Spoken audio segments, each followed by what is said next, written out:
Ada orang datang, Mbak Eva, di Jakarta Utara, di pelabuhan tradisional. Kejadian mungkin 15 tahun yang lalu. Dia katakan, setelah saya selesai ngaji, dia datang. Dia nggak mau ada orang dengar. Pak Faiz, saya mau betul-betul tanya sama Bapak. Kenapa? Begini Pak, saya nggak puasa. Kaget saya. Ada orang ngaku langsung nggak puasa itu habis pengajian duhur. Gitu. Loh, kenapa? Dia jawabnya sederhana Mbak Eva.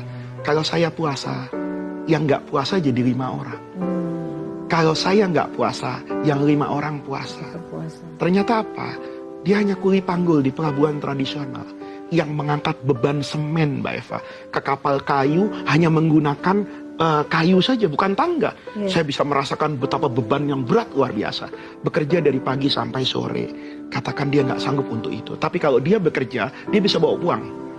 Dia larang anak-anaknya, nak jangan ngojek payung.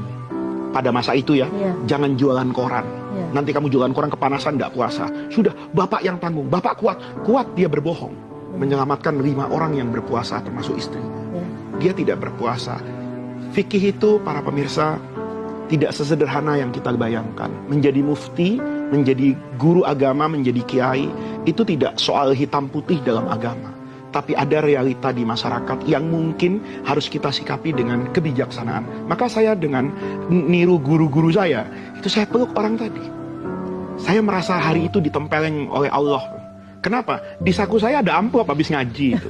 Saya hari itu, Mbak Eva merasa, saya jadi ustadz masuk neraka.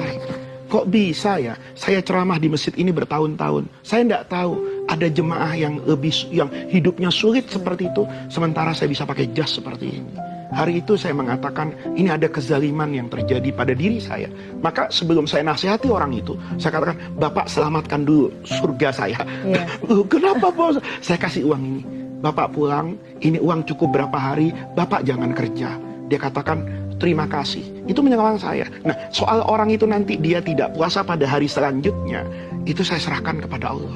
Kita jangan mudah, Mbak Eva ya, menghakimi dan menghukumi orang. Kalau kita tidak tahu latar belakang apa yang membuat orang itu melakukan tersebut, kita tidak tahu juga peran apa yang sedang dia mainkan. Apa peran dia sedang mencari kenikmatan hidup di dunia, atau peran hanya sekedar ingin menyelamatkan nyawa anak-anaknya dengan makan.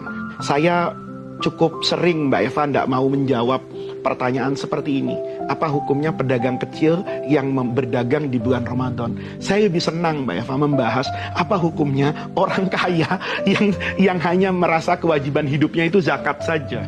Dia sudah bayar zakat, tapi ada orang seperti itu. Dia diamkan. Apa nanti tidak ada pertanggungjawaban secara kolektif di hadapan Allah?